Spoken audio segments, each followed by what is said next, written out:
This is our report for today, Sunday, June 27, 2021, according to the bulletin from the National Hurricane Center. Enrique is expected to begin to turn toward the north-northwest and then northwest later today. That general motion should continue thereafter for a few days. Some slight strengthening is possible through tonight, but Enrique is expected to begin weakening on Monday, and continue to weaken through early this week. Through Tuesday, the eastern outer bands of Enrique are expected to produce total rainfall amounts of 6 to 12 inches, with isolated maximum amounts of 18 inches over Colima and coastal sections of Jalisco, Michoacan, and northern Guerrero in southwest Mexico. These amounts would likely produce life-threatening flash flooding and mudslides over portions of southwestern Mexico. Swells generated by Enrique will affect the southwestern coast of Mexico during the next few days. These swells are likely to cause life-threatening surf and rip current conditions. Enrique should weaken to a remnant low over South Baja California early Thursday.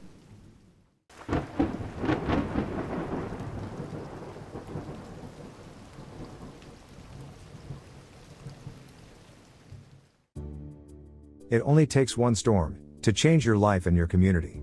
Tropical cyclones are among nature's most powerful and destructive phenomena.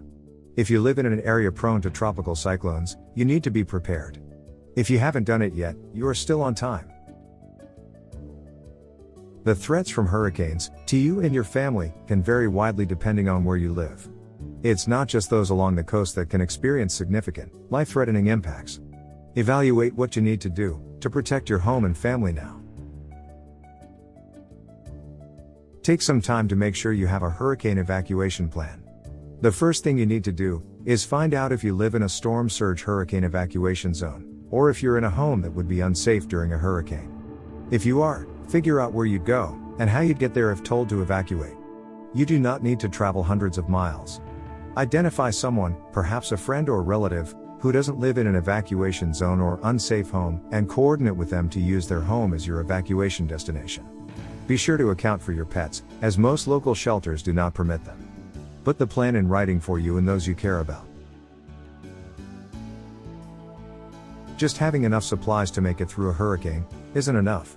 You need plenty to make it through what could be a long recovery period too.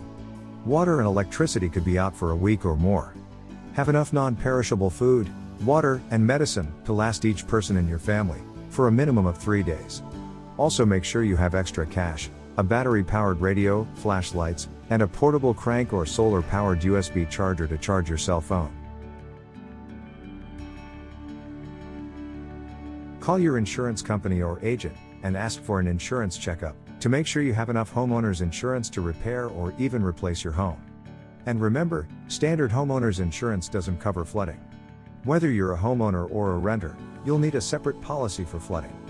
Act now, as flood insurance requires a 30-day waiting period. If you plan to ride out a hurricane in your home, make sure it is in good repair and up to local hurricane building code specifications. Have the proper plywood, steel or aluminum panels to board up the windows and doors. Remember, the garage door is the most vulnerable part of the home, so it must be able to withstand high winds. Many Americans rely on their neighbors after a disaster, but there are also many ways you can help your neighbors before a hurricane approaches. Learn about all the different actions your community can take to prepare and recover from the hazards associated with hurricanes. The time to prepare for a hurricane is now. Once you're under pressure, having a written plan will take the guesswork out of what you need to do to protect you and your family. Know where you will ride out the storm, and get your supplies now. You don't want to be standing in long lines when a hurricane watch is issued. Those supplies that you need will probably be sold out by the time you reach the front of the line. Being prepared now will mean the difference between being a hurricane victim and a hurricane survivor. Remember, it only takes one storm to change your life and community. For more information on hurricanes and hurricane safety, visit weather.gov/safety/hurricane.